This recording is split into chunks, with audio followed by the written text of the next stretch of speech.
Hello everyone, आपका स्वागत है हमारे चैनल बायोलॉजी एकेडमी में। और आज हम डिस्कस करेंगे class 7 chapter 8 winds, storm and cyclone. तो शुरुआत करते हैं आज का topic. Wind it is a moving air. अगर एयर ये करती है move from one place to another place तो इसे कहा जाता है विंड। और ये मूव कब करती है? जब प्रेशर होता है हाई टू लो प्रेशर। तो हमेशा ध्यान दीजिएगा कि विंड्स ऐसा नहीं है कि कोई स्पिरिचुअल थिंग्स इसे फ्लो करती है, ये फ्लो होती है due to high pressure to low pressure area.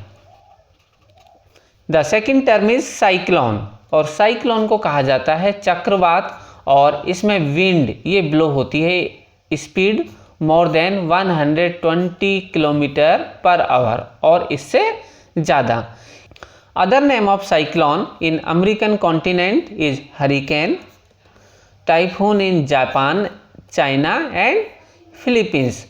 तो इंडिया में जो साइक्लोन है 18 अक्टूबर 1999, तो इस वक्त इसकी स्पीड थी 200 किलोमीटर पर आवर इन उड़ीसा स्टेट। एक साइक्लोन और आया था इसके बाद 29 अक्टूबर 1999 और इसकी स्पीड थी 260 किलोमीटर पर आवर। और इन दोनों ही साइक्लोन की वजह से लॉस हुआ था प्रॉपर्टी और लाइफ, जिसमें एनिमल्स एंड ह्यूमन लाइफ का लॉस काफ़ी ज़्यादा हुआ था। Storm it is a strong winds. की विंड्स तो हैं लेकिन कैसी है? स्ट्रॉन्ग है। और कभी कभी ये कॉज करता है heavy rainfall with lightning and sound. तो इस कंडीशन में स्टॉर्म को कहा जाता है thunder storm. Air exert pressure और इसे हम लर्न करते हैं थ्रू एन एक्टिविटी। तो स्टूडेंट्स प्लीज़ आप या तो पेरेंट्स की प्रेजेंस में या फिर टीचर की प्रेजेंस में आपको ये एक्टिविटी परफॉर्म करनी है। तो इसके लिए आपको लेना है एक टिन कैन और टिन कैन को फिल करना है विद वाटर। कि ये टिन कैन और इसे हम फिल करते हैं लगभग हाफ। इसके बाद इस टिन कैन को करते हैं कवर करने के बाद इसे करते हैं हम हीट। और हीट करने से क्या होगा कि वाटर ये होता है बॉयल। और वाटर जब ये बॉयल होता है तो ये क्या बनाता है? ये बनाता है वाटर वेपर। और जब वाटर बॉयल होता है तो इसे हम ट्रांसफ़र करते हैं किसमें? वॉश बेसिन में केयरफुली। और वॉश बेसिन में ट्रांसफ़र करने के बाद में इस पर हम पोर करते हैं फ्रेश वाटर। मीन्स हम इस टिन कैन पे डालते हैं फ्रेश वाटर। और आप डायग्राम में देख सकते हैं कि जो टिन कैन है ये हो जाता है श्रिंक। और इसका रीज़न यह है कि जो एयर है ये होती है कंडेंस्ड इनटू वाटर। रीज़न क्या है? Due to reduce the amount of air, reducing the amount of air inside. तो जैसे ही हम इस पर वाटर पोर करते हैं, डालते हैं, तो वाटर वेपर ये अगेन किस में टर्न होती है? वाटर में। तो इस टिन कैन के अंदर का जो प्रेशर है ये होता है लो। और आउटर साइड प्रेशर ये क्या है? हाई।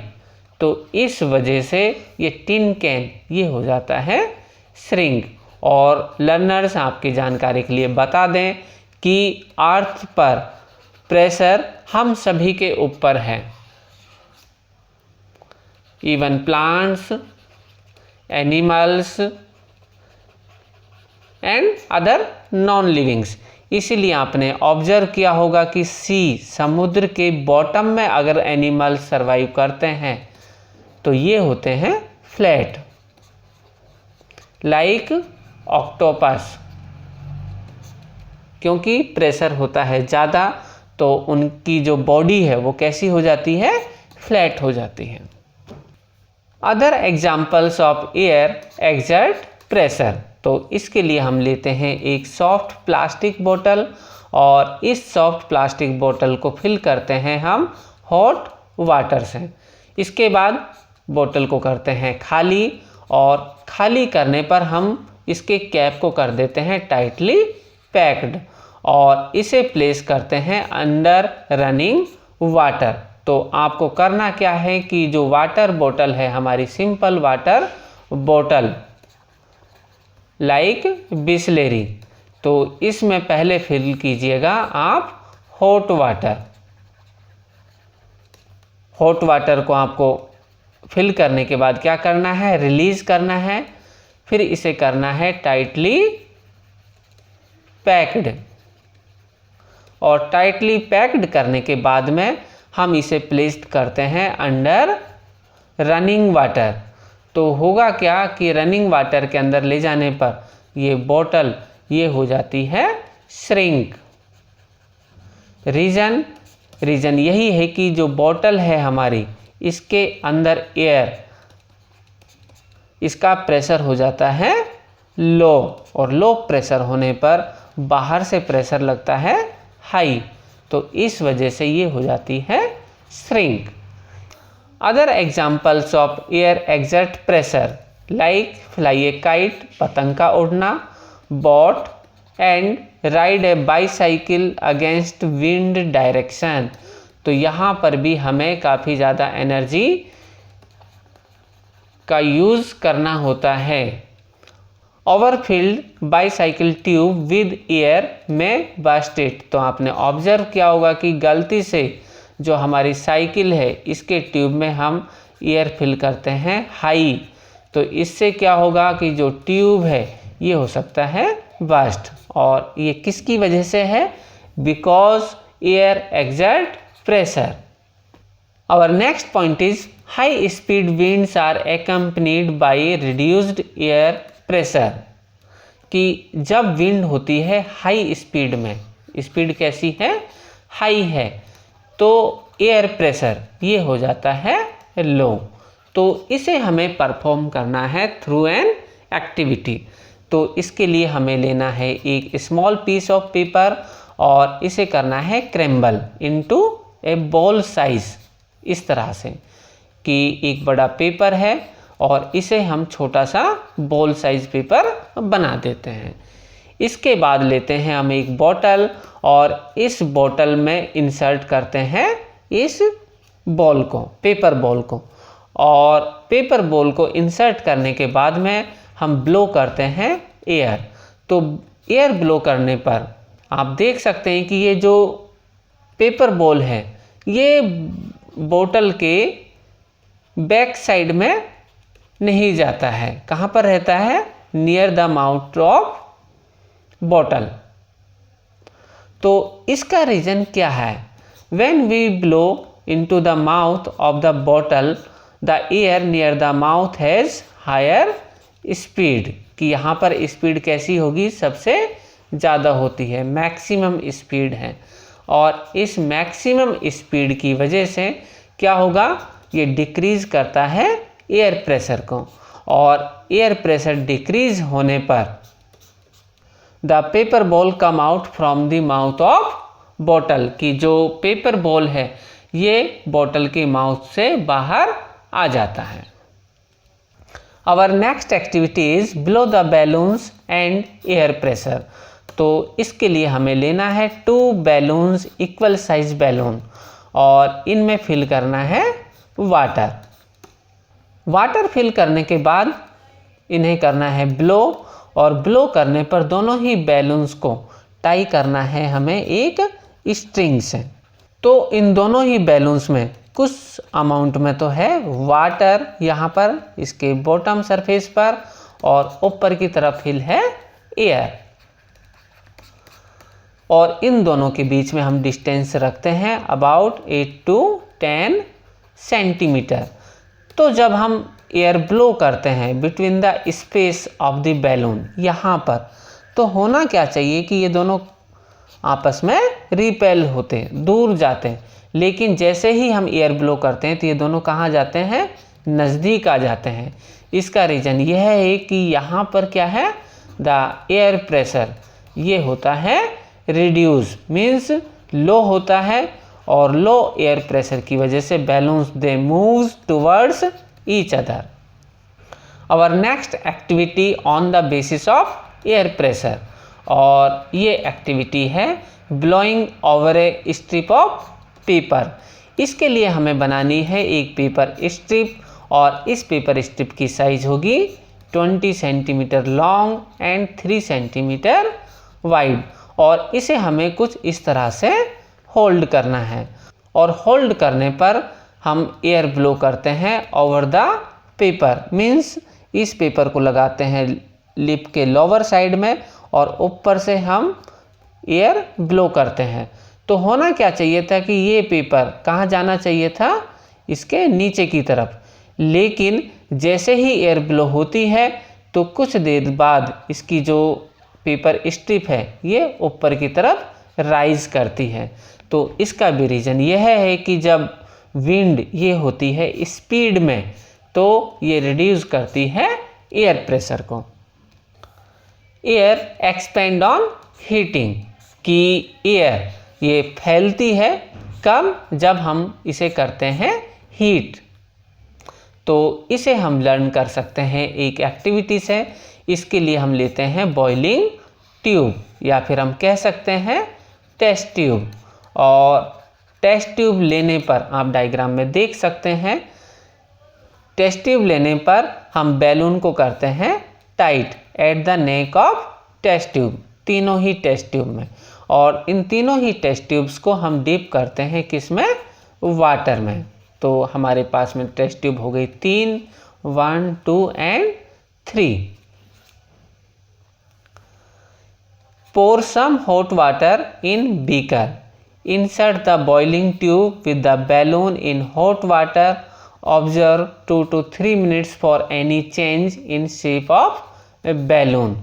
तो जब हम इसे प्लेस करते हैं हॉट वाटर में इस तरह से, तो क्या होगा कि हॉट वाटर में प्लेस करने से जो एयर है, air of test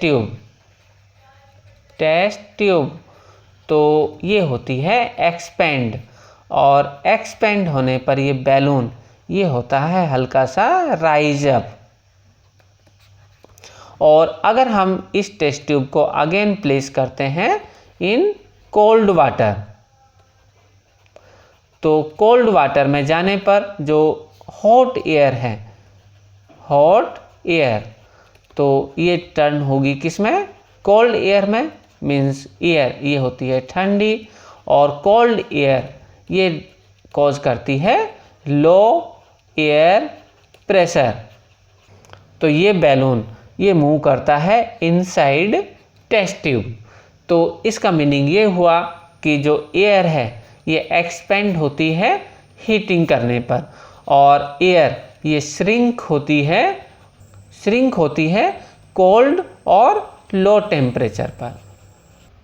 air expends on heating, इसे हम लर्न करते हैं एक एक्टिविटी से, और इस एक्टिविटी में हम लेते हैं 2 पेपर बैग या फिर 2 empty paper cup, tea cup, और इनकी साइज होनी चाहिए सेम, और इनकी same size with same size, और इन्हें हम हैंग करते हैं with an inverted position on 2 ends of metal और wooden stick, इस तरह से इन्वर्टेड पोजीशन में। तो ओपनिंग साइड कहाँ पर है इनकी, इस तरह से, और हैंग करने पर इसे मिडिल में हम टाई करते हैं एक थ्रेड से, और इससे बन जाता है एक बैलेंस, और बैलेंस मीन्स लाइक ए तराजू। Put a burning candle below one of the bag as shown in figure। तो आप डायग्राम में देख सकते हैं कि जो एक पेपर कप है इसके माउथ पर हम ले जाते हैं एक बर्निंग कैंडल, और बर्निंग कैंडल ले जाने पर आप देख सकते हैं कि जो बैलेंस ये होता है डिस्टर्ब, कि वार्म एयर ये होती है लाइटर, और लाइटर होने पर ये पेपर कप ये राइज अप होता है, मीन्स ऊपर की तरफ मूव करता है। इसीलिए वार्म एयर क्या होती है, ये होती है लाइटर देन कोल्डर एयर। तो ये पेपर कप इसमें होती है नॉर्मल और कोल्डर एयर, और इसीलिए ये होता है हेवी। इसीलिए आपने ऑब्जर्व किया होगा कि जो लोग करते हैं स्मोकिंग, और स्मोकिंग करने पर ये रिलीज करते हैं स्मोक, तो स्मोक ये हमेशा मूव करता है अपसाइड डायरेक्शन में। The next point is wind currents are generated due to uneven heating on the earth, कि अर्थ पर जो विंड करेंट्स हैं ये जनरेट होती हैं ड्यू टू अनइवन हीटिंग, कि अर्थ जो हीट होती है वो इक्वल हीट नहीं होती है, अनइवन हीट होती है। तो शुरुआत करते हैं हम हमारी अर्थ से। तो आप डायग्राम में देख सकते हैं कि ये है अर्थ का नॉर्थ पोल और ये है अर्थ का साउथ पोल। मिडिल से जो लाइन पास होती है इसे कहा जाता है इक्वेटर, और इक्वेटर से दोनों ही पोल की तरफ ये होता है 30 डिग्री, ये है 60 डिग्री, और नॉर्थ पोल ये होता है 90 डिग्री। इसी तरह से साउथ पोल, तो यहाँ पर है -30, -60 और -90 डिग्री। तो अगर हम मान के चलें कि यहाँ पर है सन, तो अर्थ का कौन सा भाग सबसे नज़दीक है, इक्वेटर वाला। तो सन रेडिएशन सबसे ज़्यादा फॉल होती है किस पर, इक्वेटर, और इक्वेटर के आसपास इस वाले रीजन पर, कौन सा, 30 डिग्री लैटिट्यूड बेल्ट, 0 से 30 degree on both side of equator. तो यहाँ पर जब सनलाइट सबसे ज़्यादा है तो जो एयर होगी ये होती है हॉट, और हॉट एयर होने पर ये होती है राइज अप, मीन्स ऊपर की तरफ फ्लो करती है।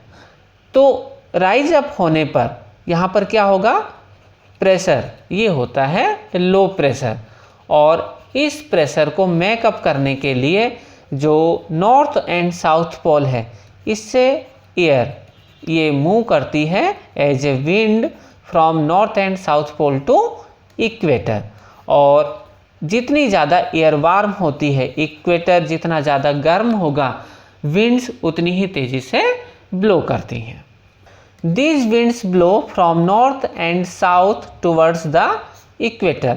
At the pole, the air is colder than the latitudes about 60 degree. कि यहाँ पर जो एयर है ये होती है कोल्डर देन 0 to 60 डिग्री।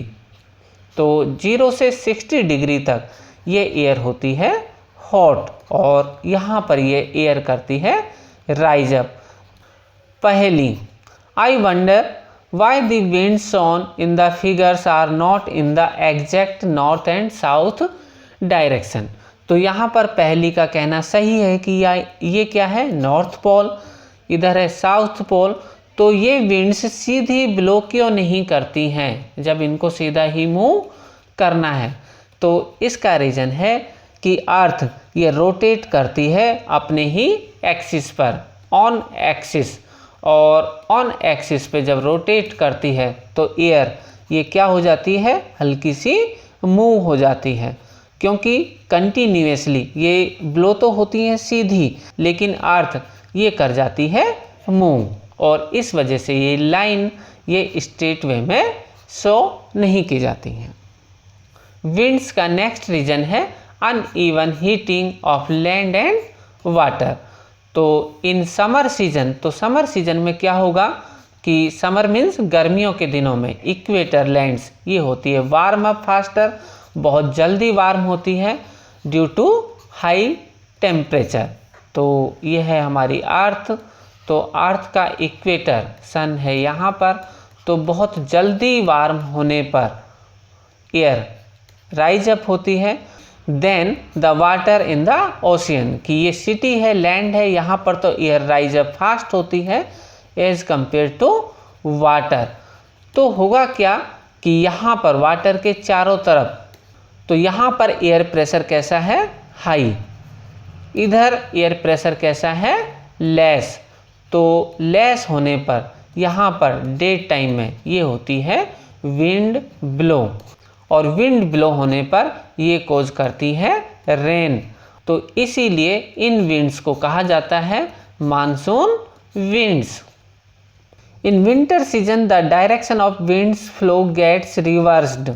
तो इसका रीज़न यह है कि विंटर मीन्स सर्दियों के दिनों में जो वाटर है ये जल्दी होता है वार्म हॉट, और ये एयर होती है rise up as compare to land.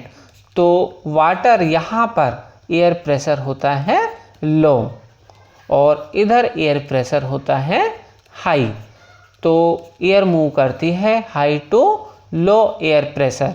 तो जब ये विंड ब्लो होती है तो इस बीच में हल्की सी होती है बरसात, और इस रेन को कहा जाता है मावट, कि सर्दियों में जो बरसात होती है उसे कहा जाता है मावट। The monsoon winds carry water and its rain. This rain is essential for crop production and also for many folk songs associated with clouds and rain.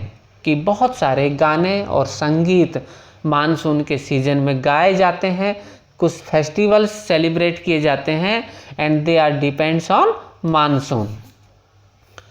Thunder storms and cyclone. तो शुरुआत करते हैं थंडर स्टॉर्म, जिसे कहा जाता है बिजली कड़कना।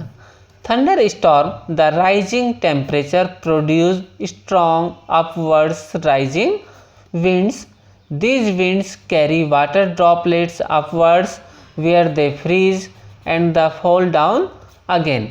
तो होता क्या है कि अर्थ पर होते हैं बहुत सारे ट्री, इस तरह से स्काई में होते हैं ब्लैक क्लाउड्स, काले बादल, और इस बीच में एयर ये होती है राइज अप, और राइज अप होने के साथ साथ इन बादलों से होती है रेन, इस तरह से। तो होगा क्या कि इनके बीच में ये इनका होता है क्लाउड्स का होता है आपस में इंट्रैक्शन, और जब आपस में इंट्रैक्शन होता है तो प्रोड्यूस होती है लाइटनिंग। इस तरह से आप देख सकते हैं कि बादल जब ये आपस में करते हैं, क्लाउड्स आपस में करते हैं एक दूसरे को स्ट्राइक, तो ये प्रोड्यूस करते हैं लाइटनिंग, और ये लाइटनिंग प्रोड्यूस होने के बाद हमें सुनाई देती है साउंड। और ये दोनों प्रोसेस होते तो एक साथ हैं, लाइटनिंग एंड साउंड, लेकिन साउंड हमें कुछ देर बाद में सुनाई देती है और लाइटनिंग हमें इमीडिएटली। तो इसका रीज़न है कि लाइटनिंग इसकी स्पीड होती है fast as compare to sound, और इसीलिए हम थंडर स्टॉर्म के टाइम पर लाइटनिंग पहले देखते हैं और उसकी साउंड ये हमें बाद में सुनाई देती है। Precautions during thunder storm. तो थंडर स्टॉर्म से बचने के लिए please don't take shelter under a isolated tree, कि अगर एक अकेला पेड़ है तो उसके नीचे हमें शेल्टर नहीं लेना है। Second, if you are in a forest take shelter under a small tree. तो हमें शेल्टर किसके नीचे लेना है? एक छोटे पेड़ के नीचे, बड़े पेड़ के नीचे नहीं। तो इसका रीज़न ये है कि ये है एक बड़ा ट्री और इधर है हमारे पास में छोटे। तो लाइटनिंग जब आती है तो उसका टारगेट होता है लार्ज साइज ऑब्स्टेकल्स, मीन्स बड़े पेड़। तो यहाँ पर खतरा थोड़ा सा ज़्यादा है as compare to small size trees. Please don't lie on the ground, ground पर नहीं लेटना है। Don't take shelter under an umbrella, और शेल्टर अम्ब्रेला के नीचे भी नहीं लेना है, स्पेशली जब ये बना हुआ है किसका? मेटेलिक रोड का। तो अम्ब्रेला होता है कुछ इस तरह का। तो लाइटनिंग जब आती है तो ये अम्ब्रेला से पास होती है इसके हैंडल में, और ये कॉज कर सकता है कुछ major problems. Don't sit near a window, कि विंडो के पास में नहीं बैठना है। In open garage, storage shed, metal sheds are not safe place to take shelter. A car और a bus may be a safe place to take shelter. and if you are in water, please get out immediately and go inside a building. How a thunderstorm become a cyclone? कि एक thunder storm किस तरह से cyclone में, the centre of A cyclone is A calm area, और इसे कहा जाता है द आई ऑफ स्टॉर्म। तो आप डायग्राम में देख सकते हैं कि ये है इसका सेंटर और ये है इसका काल्म एरिया और आई ऑफ स्टॉर्म। एक लार्ज साइक्लोन ये बहुत तेज़ी से एयर को करता है रोटेट, और इनिशियली स्पीड होती है 10 to 15 kilometre. The diameter of eyes, ये वाला इसका डायमीटर होता है 10 to 13 किलोमीटर, और इस आई के सेंटर में ना तो कोई होता है क्लाउड्स और इसमें होती है लाइट विंड्स, लेकिन इसके चारों तरफ इस वाले एरिया में होते हैं क्लाउड रीजन्स, और इसकी साइज होती है लगभग 150 किलोमीटर्स, और इसमें ब्लो करती हैं हाई स्पीड विंड्स लाइक 150 से 250 किलोमीटर्स पर आवर्स तक, और ये बना होता है थिक क्लाउड से और कॉज करता है हेवी रेन, मतलब बहुत ज़्यादा बरसात कॉज करता है। Away from this region the wind speed gradually decrease, तो इसका जो एरिया है इससे जैसे जैसे दूर जाते हैं तो विंड की स्पीड ये ग्रेजुअली होती है decrease, and the formation of cyclone is a very complex process. Cyclone formation ये काफ़ी हद तक एसोसिएटेड है the formation of air to rain. तो होता क्या है कि वाटर वेपर्स में कन्वर्ट होता है by the process of evaporation. Evaporation के बाद में ये वाटर वेपर्स ये होती हैं condense by the process of condensation, और वाटर वेपर ये टर्न होती है किसमें, वाटर ड्रॉपलेट्स में। तो जैसे ही वाटर ड्रॉपलेट्स बनती हैं तो ये बनाती हैं क्लाउड फॉर्मेशन, बादल, और बादल बनने पर ये कॉज करते हैं रेन। तो इस प्रोसेस में होता क्या है कि आफ्टर इवेपोरेशन, कौन सा प्रोसेस, इवेपोरेशन मीन्स वाटर क्या बनाता है, वाटर वेपर। तो इस बीच में एयर ये होती है हीट अप, और हीट होने पर ये मूव करती है अपवर्ड डायरेक्शन में, ऊपर की तरफ। तो एयर जब ये ऊपर की तरफ मूव करती है तो साइड की जो एयर है वो कहाँ आती है, तेज़ी से इस जगह के को कवर करती है। तो अगर ये प्रोसेस कंटिन्यू रन करता है, कंटिन्यू होता है, तो ये बनाता है साइक्लोन।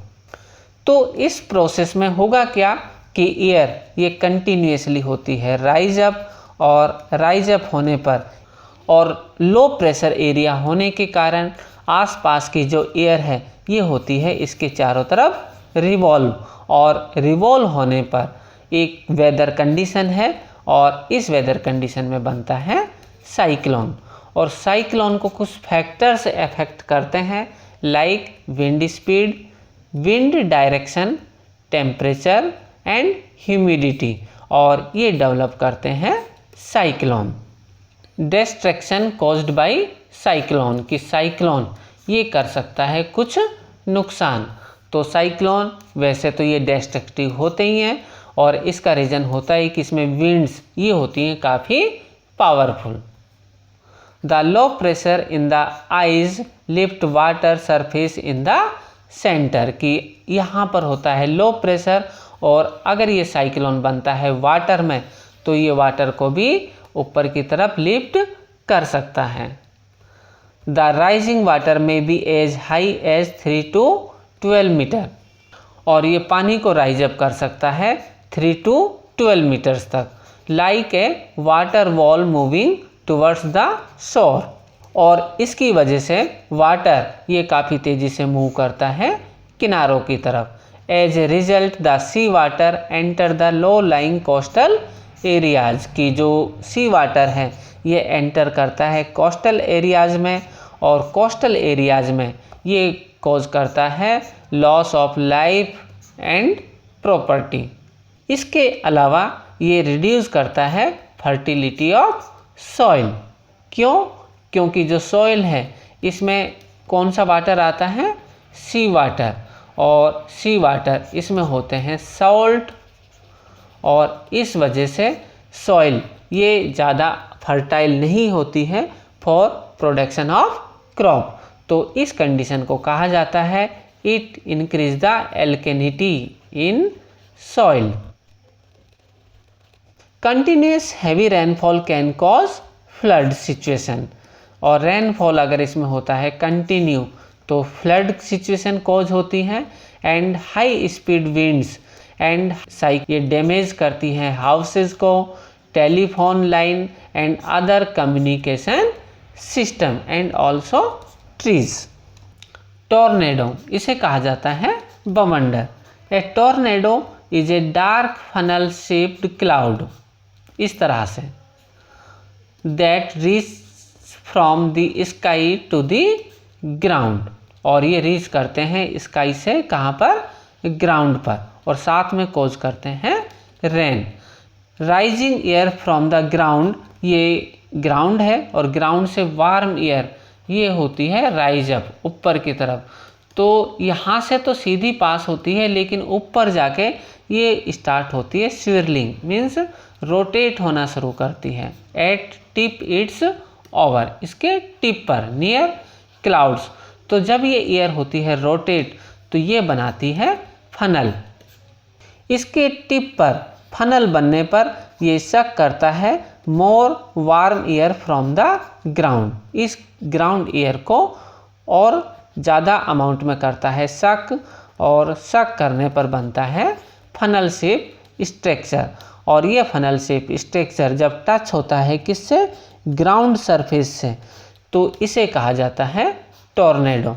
टॉर्नेडो को हम 3 स्टेप्स में डिवाइड कर सकते हैं, जिसमें पहली स्टेज होती है स्टॉर्म डेवलपमेंट, और स्टॉर्म डेवलपमेंट में सनशाइन हीट की, जो सन की हीट है इससे एयर ये राइज होती है अप साइड में, और अप साइड में राइज होने पर सेकंड स्टेज में बनता है स्टॉर्म फॉर्मेशन, और थर्ड स्टेज में जो फनल शेप स्ट्रक्चर है ये कनेक्ट होती है सरफेस से, और इससे बनता है टॉर्नेडो।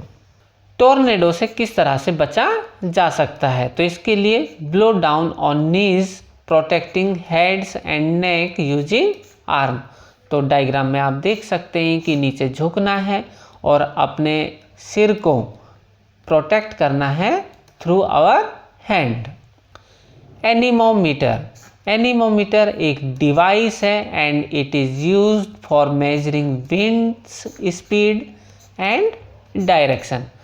तो आप डायग्राम में देख सकते हैं कि जो मौसम विभाग है, मेट्रियोलॉजिकल डिपार्टमेंट, उनके बाहर एक इस तरह का इंस्ट्रूमेंट लगा हुआ होता है, और ये विंड की स्पीड और डायरेक्शन दोनों को ही करता है कैलकुलेट। और यहाँ पर एनीमो, एनीमो एक ग्रीक वर्ड है, और ये ग्रीक वर्ड काफ़ी बार यूज़ किया जाता है for wind.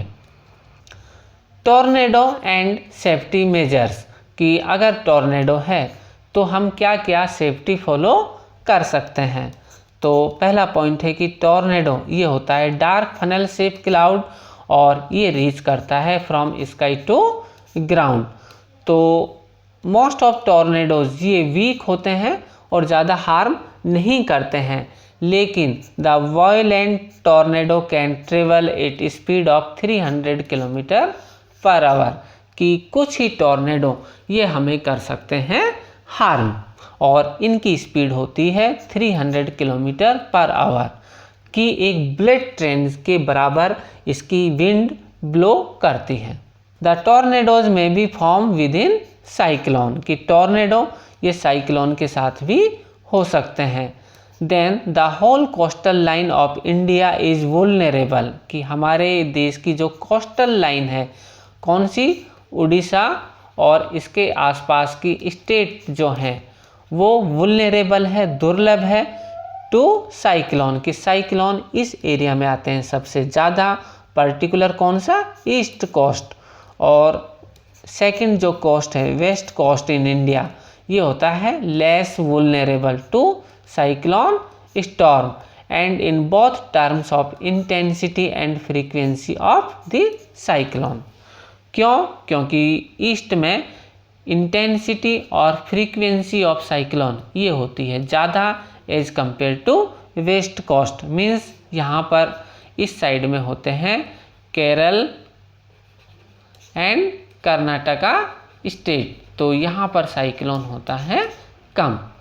Effective safety measures, तो सेफ्टी मेजर्स में पहला पॉइंट है कि साइक्लोन इसकी प्रॉपर होनी चाहिए फोरकास्टिंग मीन्स भविष्यवाणी, और इसकी वार्निंग सर्विस ये होनी चाहिए काफ़ी proper. The second is rapid communication of warning to the construction of cyclone shelter in the cyclone prone areas, कि जब भी साइक्लोन बने तो लगभग 48 आवर्स पहले इसका अनाउंसमेंट कर देना चाहिए। और सेंट्रल एंड स्टेट गवर्नमेंट के एडमिनिस्ट्रेटिव अरेंजमेंट होते हैं for moving peoples fast to safer place, की इस जगह से बहुत सारे लोगों को निकाल कर सेफ प्लेस पर ट्रांसफ़र किया जाता है। जब भी साइक्लोन की फॉरकास्टिंग की जाए थ्रू टीवी, रेडियो और न्यूज़पेपर, तो इसे इग्नोर नहीं करना है। We should make necessary arrangement to shift the essential household goods, domestic animals, vehicles to safer place. इसके साथ avoid driving on roads through standing water, कि पानी भरा हुआ है तो ड्राइविंग को अवॉइड करना है। एज फ्लड में हैव डैमेज द रोड, कि कभी कभार जो फ्लड है, बाढ़, ये रोड को करती है damage. And keep ready the phone numbers of all emergency services like police, fire brigade and medical centres. Some other precautions, like if you are staying in a cyclone hit area, please don't drink water that could be contaminated, कि जो बाहर का पानी है वो नहीं पीना है because it may be contaminated. Always store drinking water for emergencies. Don't touch wet sewage and fallen power lines, कि जो पावर लाइन गिर गई है उसे टच नहीं करना है। Don't go out just for sake of fun, कि देखने के लिए या घूमने के लिए बाहर नहीं जाना है। Don't pressurise the rescue force by making undue demands, कि अगर रेस्क्यू टीम आती है तो अननेसेसरी जो डिमांड है कि मुझे ये सामान भी अपने साथ लेके जाना है, ये भी लेके जाना है, इनकी डिमांड कम से कम की जानी चाहिए। Cooperate and help your neighbours and friends, तो ज़िंदगी में खुश रहने के लिए ज़रूरी है कि अपने पड़ोसियों की और दोस्तों की हेल्प और उनका साथ होना चाहिए। एडवांस टेक्नोलॉजी हैज़ हेल्प्ड, और एडवांस टेक्नोलॉजी ये करती है फोरकास्टिंग मीन्स भविष्यवाणी, और हमें थैंक्स देना चाहिए सैटेलाइट्स एंड रडार्स को, जो हमें लगभग 48 आवर्स पहले एडवांस में किसी भी तरह के एक्सपेक्टेड स्टॉर्म और साइक्लोन की वार्निंग दे देते हैं। The message is broadcast every hours और half hours when a cyclone is nearer the coast, तो इसकी ब्रॉडकास्टिंग हर 1 घंटे में या आधे घंटे में की जाती है जब साइक्लोन आता है नियर द कोस्टल एरियाज। इसके अलावा बहुत सारे राष्ट्रीय, नेशनल एंड इंटरनेशनल ऑर्गेनाइजेशंस ये कोऑपरेट करते हैं to monitor the cyclone related disasters. Flow chart for formation of clouds and rain, तो पहला स्टेप है कि difference the temperature between 2 regions, और ये टेम्परेचर का डिफरेंस किसकी वजह से आता है? एयर होती है वार्म, और वार्म होने पर ये होती है राइज अप, और राइज अप होने पर टेम्परेचर होता है हाई। इसके बाद सेट होती है कन्वेक्शन इन एयर और वार्म एयर, ये राइज होने पर ये क्रिएट करती है लो प्रेशर एरिया, और लो प्रेशर एरिया को मेकअप करने के लिए मूव करती है कूल एयर और टू लो प्रेशर एरिया। तो वार्म एयर ये होती है राइज अप, और राइज अप होने पर जैसे ही हम हाइट पे ऊपर जाते हैं तो टेम्परेचर होता है लो, और लो टेम्परेचर होने पर वाटर वेपर्स ये टर्न होती हैं वाटर ड्रॉपलेट्स में, और ये वाटर ड्रॉपलेट्स ये बनाती हैं clouds due to the process of condensation. और ये वाटर ड्रॉपलेट्स ये फॉल होती हैं in the form of rain, hail और स्नो। फॉलिंग वाटर ड्रॉपलेट्स, जो वाटर ड्रॉपलेट्स फॉल होती हैं और अगर उस वक्त राइज होती है एयर बहुत तेज़ी से विगोरसली, तो प्रोड्यूस होता है थंडर स्टॉर्म, और थंडर स्टॉर्म में प्रोड्यूस होता है लाइट और साउंड। लेकिन हमें लाइट ये पहले दिखाई देता है due to its high speed, और साउंड ये हमें सुनाई देती है कुछ देर बाद में due to low speed of sound. The frequently asked terminology: anemometer, cyclone formation, tornado. इसके अलावा इम्पॉर्टेंट है कि wind flow pattern in winter and summer season. पहला पॉइंट है uneven heating between the equator and poles, and second uneven heating of land and water. Importance of monsoon winds, thunder storm and safety measures for cyclones and tornado. तो learners, आपको हमारा ये video कैसा लगा अपने comment section में ज़रूर दीजिएगा। और इसी के साथ thanks for watching. Please like, share and subscribe our channel biology academy. Thank you.